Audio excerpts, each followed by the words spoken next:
여러분 안녕하십니까? 자, 경작 들어가기 지난 시간에는요 우리가 챕터 3장에서 수요, 소비자에 대한 얘기를 살펴봤는데 이번 시간에는 공급 생산자에 대해서 살펴보겠습니다. 자, 교재 68페이지 한번 볼까요? 자, 이번에는 아이스크림이 공급되는 과정에 대해서 살펴보기로 하자. 얼음이라는 이름을 가진 기업이 각 가격에서 공급하려는 아이스크림의 양, 여기 보시면 그림으로 이제 해서 표현을 하고 있습니다. 얼음이 공급하려는 양이 나와 있고요. 이렇게 각 가격에 대해서 공급하려는 상품의 양을 우리가 공급 이렇게 있습니다. 가격이 주어져 있잖아. 생산자가 주인공이야. 너 얼마나 공급하려고 하니? 앞에서 말씀드린 것처럼 소비자들도요. 수요 계획이라고 그랬잖아. 스케줄이라고 그랬습니다. 수요한 게 아니라 산 게 아니라 사겠다는 의사를 나타내는 거야. 이것도 공급하겠다는 윌링니스를 나타낸다 라고 보시면 되겠습니다. 오케이? 이해 가시죠? 공급하려고 하는 양을 나타낸 것입니다.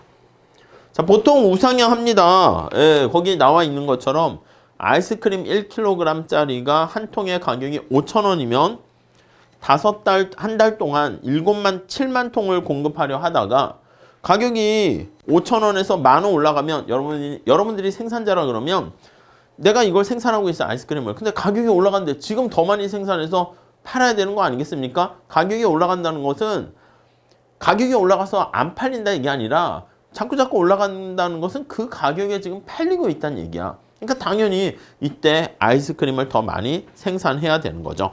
자, 그래서 아이스크림 관련된 것뿐만 아니라 일반적으로 우상향하는 모양을 지니게 되고요. 이걸 우리는 공급의 법칙이다 이렇게 얘기합니다. 가격이 상승함에 따라 공급량이 증가한다 이렇게 생각하시면 될 것 같고요. 자, 수요 법칙에 예외가 있을 수 있다라고 얘기했습니다. 공급의 법칙에서도요 예외가 있을 수 있지만 그거는 그냥 다음에 한번 볼 거고요. 자, 그 다음에 공급 곡선에 대해서 우리가 얘기할 때 이 공급 곡선, 여기다 할게요. 공급 곡선의 높이에 대한 걸 한번 보려고 합니다. 자, 우리 수요 곡선에서 얘기한 거랑 같은 얘기인데 여기다 하나 제가 그림을 그려보도록 하겠습니다. 이렇게 공급 곡선이 있습니다. 자, 우리 69페이지에 나와 있는 거 그거 보시면 되겠어요. 여기가 Q고 여기가 P예요. 가격이 거기 보시면은요 10,000원일 때 얼마나 생산 공급하려고 합니까 하면 거기 11 연결되는 거 보이십니까?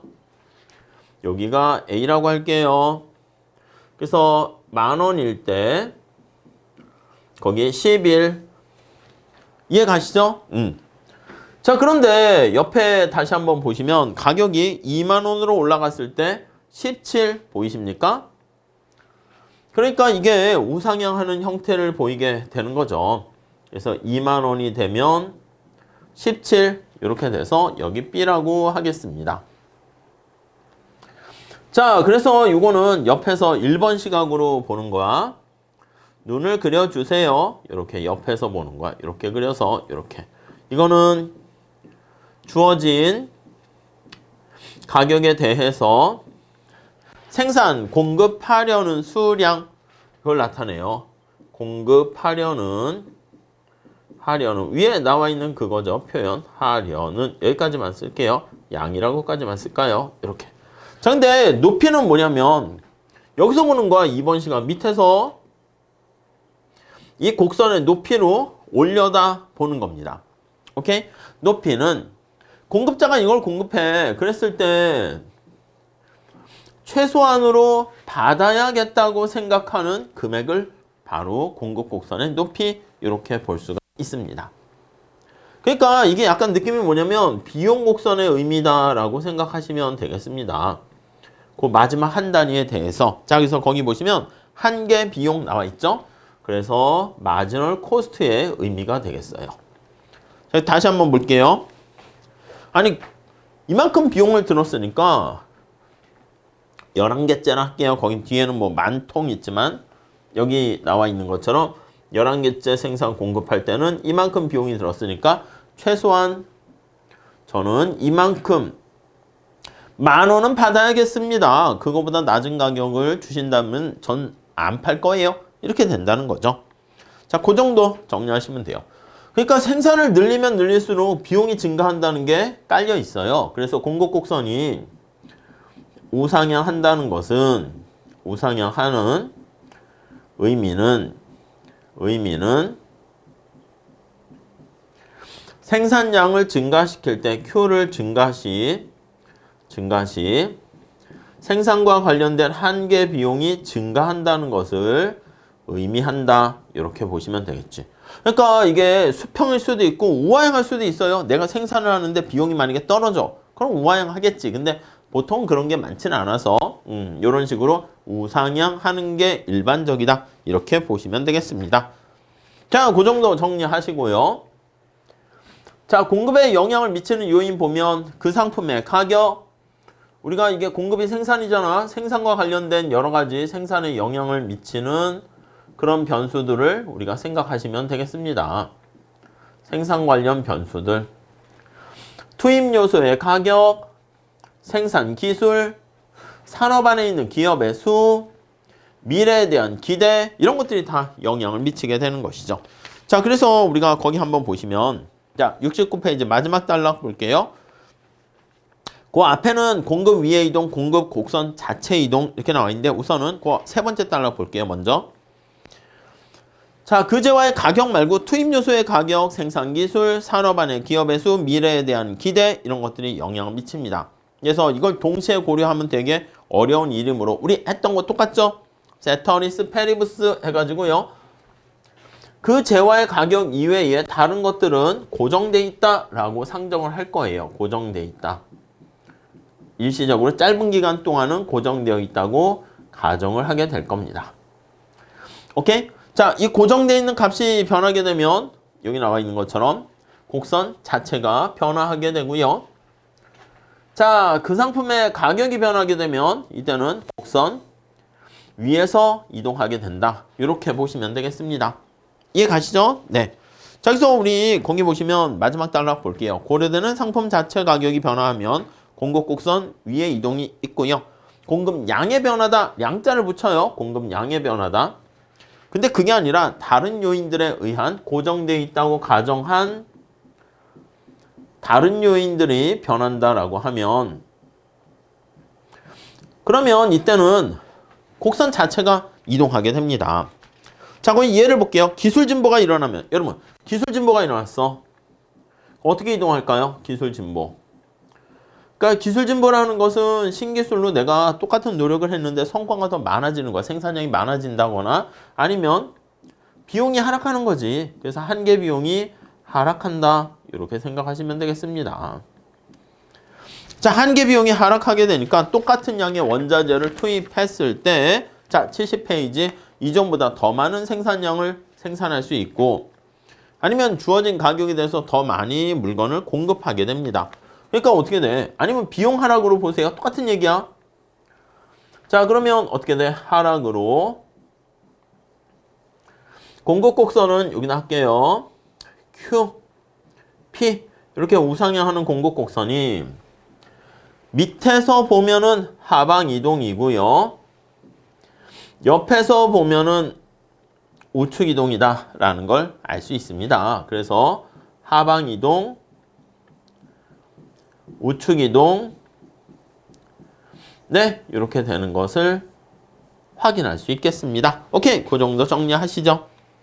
자, 70페이지 거기까지 됐고요. 자, 그 다음 마찬가지인데 시장 전체의 공급 곡선 한번 살펴볼게요. 일정한 조건이 충족된다 그러면 각 생산자의 공급 곡선을 수평의 방향으로 합해서 계산합니다. 그래서 시장 전체 수요 곡선도 우리 수평으로 합했잖아. 이것도 마찬가지입니다. 자, 거기 보니까 3명의 공급자가 있어. 두 번째 줄에 얼음이 팔라치오 사르르. 아이스크림 같네요. 자, 그때 여기 15, 15,000원인데 15라 할게요. 그때 얼음이라는 기업은 12개, 팔라치오는 14개, 사르르는 17개 이렇게 되면 이걸 옆으로 합하게 되는 거야. 그래서 주어진 가격하에서 이게 주어졌어. 그러면 생산량들을 다 합합니다. 각각의 생산량들. 이런 것 좀 나중에 익숙하게 할 겁니다. 3명의 기업들이 있어요. 그러면 이게 바로 시장 전체 마켓에 대한 생산 공급량이다. 이렇게 보시면 되겠습니다. 오케이. 그래서 이게 바로 수평의 방향으로 더했다라는 거 의미를 잘 파악하시면 되겠고, 이거 나중에 수식으로 많이 할 거예요. 이거는 수평의 방향이라는 것은 Q로 정리해서 더해라 이 뜻이야. 정리해서 더해라. 오케이? 이해 가시겠습니까? 예, 이렇게 봐주시죠. 자, 그 정도 정리를 하시면 되겠습니다. 그 다음 두 번째 단락에서는 언제나 이런 방법으로 공급 곡선을 도출하는 게 아니라 항상 수평 방향은 아니다. 이 얘기를 하고 있는데 이 생산 요소 가격이 변함이 없을 때라고 하는데 이거는 지금 당장 하기엔 그렇습니다. 그러니까 뭐 넘어가셔도 됩니다. 무시하셔도 될 것 같아요. 다음 71페이지 가보시면 자, 공급의 가격 탄력성이야. 가격이 변했을 때 공급자들이 생산량을 얼마나 변화시키는가. 수요의 가격 탄력성은 똑같습니다. 자, 여기서 첫 번째 줄 탄력성 개념을 이용해서 공급량을 결정하는 요인들의 변화가 생겼을 때 공급량이 얼마나 민감하게 반응하는가 그걸 볼 수 있는데 여러 결정 요인들에 대해서 각각의 탄력성을 정의할 수 있지만 가격 탄력성에 대해서만 우리가 얘기를 할게요. 자, 수요의 가격 탄력성은 앞에 마이너스를 붙였는데 가격이 올라가면 공급량이 올라가니까 이거는 항상 그래도 플러스가 되는 게 일반적이어서 마이너스를 붙여서 마이너스 부호를 제거하거나 그렇지 않습니다. 오케이? 자, 구하는 공식은 똑같습니다. 밑에 가격의 변화율 원래 이제 곱하기 100 할 거야. 근데 지워지니까 뺐습니다. 우리 책에선. 공급량의 변화율 곱하기 100 퍼센트 이렇게 되는 거 알 수가 있습니다. 자, 마찬가지로 생각을 해서 밑에서 여섯 번째 줄 가격이 1% 올랐는데 만약에 가격이 1% 올랐습니다. 근데 공급량이 2% 생산이 증가하게 되면 그러면 여기 나와 있는 공급의 가격 탄력성은 2 이렇게 되는 거 알 수가 있겠습니다. 자, 공급의 모양만 보고 마지막 단락 보시면 가격 탄력성을 알아낼 수 있는 경우는 두 가지 정도가 있어요. 첫 번째는 수직이다. 탄력성이 빵이야. 이거 당연한 거죠. 수요의 탄력성하고도 같아요. 아니, 수직이야. 그럼 얘가 수직이면 P가 되고 Q가 되었을 때 가격이 오르락 내리락 한다 해볼게요. 오르락 내리락. Q는 변함이 없잖아. 그러면 공급의 가격 탄력성은 이렇게 표현했는데 얘는 빵 이렇게 될 거고 가격이 올라갔을 때 여기 나와 있는 것처럼 공급 곡선이 조금 완만하다고 할게요. 좀 가파른 기울기고 여기는 조금 더 완만하다 할게요. 완만한 기울기고 그럼 직관적으로 한번 생각을 해볼게요. 가격이 올라갔을 때 얘는 공급량이 이만큼 변하고 얘는 이만큼 변하고 많이 변하죠. 그래서 기울기가 완만하면 가격이 올라갔을 때 훨씬 더 탄력적으로 반응하다가 급기야 수평선이 되면 직관적으로 생각해 보시죠. 가격이 조금만 올라도 공급량이 엄청나게 많이 변하니까 탄력성은 무한대다. 이렇게 되는 것을 알 수가 있습니다. 자, 그 정도 정리를 하시면 될 것 같고요. 72페이지로 가볼게요. 그래서 뭐 얘는 있습니까? 거기 한번 볼게요. 72페이지 첫 번째 줄. 우리가 해외에서 쌀을 수입하는 경우 한번 생각해 볼게요. 해외에서 수입하는 쌀. 자, 이런 경우 어떻게 됩니까? 그쵸? 엄청나게 해외에 쌀이 많을 거 아니겠습니까? 두 번째 줄에 보시면 해외에 쌀을 공급하는 공급자들은 국제적으로 결정된 가격에서 딱 정해져 있어. 만약에 10,000원 이렇게 있으면 10,000원에서 공급할 요인가 다 있는 거야. 그렇기 때문에 쌀의 수요 곡선은 가격이 조금이라도 얘가 높이 받아. 그럼 나 안 사. 이쪽으로 갈래. 이렇게 되기 때문에 결국 해외에서 결정된 가격을 그대로 받아들여서 수평이 된다. 이렇게 보시면 되겠습니다. 네, 그 정도 정리하시면 되겠고 수직인 경우에는 어떻게 됩니까? 탄력성이 빵인 경우는 그래요. 두 번째 단락에 보시면 세 번째 줄에 가격이 아무리 높거나 낮더라도 공급량이 변화가 없는 거야. 예술품 이거 하나밖에 없잖아. 피카소의 그림 하나밖에 없잖아. 부르는 게 값이지 뭐. 사려는 사람이 저요 한 20억 줄게요. 200억 줄게요. 그게 가격 아니겠습니까? 아니면 골동품. 그래, 이런 것들이 거기에 해당하는 거 알 수가 있고요. 그 다음 토지, 땅 같은 거. 이것도 공급을 늘렸다 줄였다 할 수가 없잖아. 제한된 고정된 양이 결정되니까 이때는 수직이다 라고 보시면 되겠습니다. 자, 그 정도 정리하시고요. 자, 두 가지 극단적인 경우가 아니다 그러면 우상향하는 경우가 일반적이 되고요. 원점을 통과하는 직선, 그렇게 되면 항상 1인데 그거는 미시경장에서 하세요. 지금은 여기서 하기에는 의미가 없어요. 자, 공급의 탄력성에 영향을 주는 요인들, 이걸 보시면 자, 첫 번째 볼까요? 생산 밑에서 세 번째 줄, 생산량을 증가시키려 할 때 시설 용량의 확장이나 추가적인 투입 요소의 구입 등 측면에서는 별 어려움이 없으면 가격 탄력성이 큰 값을 갖게 됩니다. 아니, 생산량을 더 증가시키려고 해. 근데 추가적인 비용이 별로 발생 안 해. 그럼 옆에서 보는 거죠. 여러분 다시 볼게요. 자, 공급 곡선이 이렇게 약간 완만하다고 할게요. 그러면 내가 생산을 증가시키는데 추가적인 비용이 요만큼 일어나게 되는 거죠. 공급의 탄력성이 공급 곡선이 이렇게 가파른 기울기라고 할게요. 얘는 완만한데 가파른 기울기가 되면 여기 생산량을 증가시킬 때 여기 나와 있는 것처럼 비용이 많이 증가합니다. 그러니까 비용이 빠르게 증가해. 그렇게 되면은 많이 증가하면 가파른 형태가 됩니다. 그럼 여러분 상상해봐. 이게 수직이 되면 뭐야? 생산을 증가시킬 수가 없는 거야. 비용이 엄청나게 많이 드는 경우에. 그럼 못해. 이렇게 되는 것이죠. 자, 그래서 가격 탄력성이 큰 경우, 그거 증가 시 추가되는 비용이 얼마나 큰가? 이게 첫 번째. 다음. 자, 그 다음 상품, 어떤 생산 상품의 전환 가능성 및 용이성. 이걸 내가 다른 걸로 얼마나 쉽게 상품을 전환할 수 있는가? 그겁니다. 거기 한번 볼까요? 자, 그래서 밑에 다시 한번 보시면 밑에서 두 번째 줄 나와 있고 세 번째 줄. 그 다음 73페이지 가볼게요. 어떤 상품에서 다른 상품으로 쉽게 전환이 있게 되면 가격 탄력성이 커. 여러분 생각해봐. 만약에 내가 콜라를 생산하고 있었거든요. 근데 사이다 가격이 만약에 비싸죠. 사이다 가격이 비싸죠.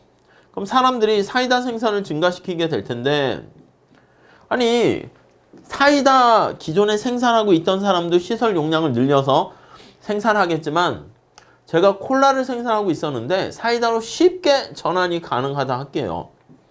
뭐 콜라가 무슨 뭐 약간 콜라 색깔의 검은 색깔 그것만 빼면 사이다 아닙니까? 아닌가요? 달라요? 아무튼 뭐 그럴 수 있겠는데 저한테는 뭐 비슷하거든요. 그러면 콜라에서 사이다로 쉽게 전환 가능하면 쉽게 전환이 가능하게 되면 그럼 사이다에 대한 공급량은 훨씬 더 크게 증가하게 된다는 거 알 수가 있을 거예요. 이해 가시죠? 그렇게 보시면 되겠고, 다음에는요 마지막으로 고려되는 기간이 장기가 될수록 그래요 탄력성이 커집니다. 자, 그래서 장기로 갈수록 언제나 생산 과정에서 가격이 올라갔을 때 쉽게 적응을 하고 대처 방안을 만들게 되는 겁니다. 오, 석유 가격이 부족해? 땅이 부족해? 아파트를 지을 데가 없어? 단계는 어쩔 수 없는데 장기가 되면 어떻게 돼? 좀 바다를 메꿔서 간척 사업을 하던 뭐 석유 시추를 더 깊은 데 해가지고 석유를 뚫던 해가지고 탄력성이 장기로 갈수록 커지게 된다라는 것을 알 수가 있습니다. 이해 가시죠? 그래서 공급의 가격 탄력성 그래프로 생각하는 거 간단한 수식은 수요의 탄력성과 똑같으니까, 그리고 탄력성에 영향을 주는 요인 이렇게 정리하시면 되겠습니다. 자, 이렇게 정리하시고요. 우리 다음 시간에 수요와 공급 배웠으니까 시장 균형에 대해서 한번 살펴보도록 하겠습니다. 다음 시간에 이어서 할게요. 감사합니다.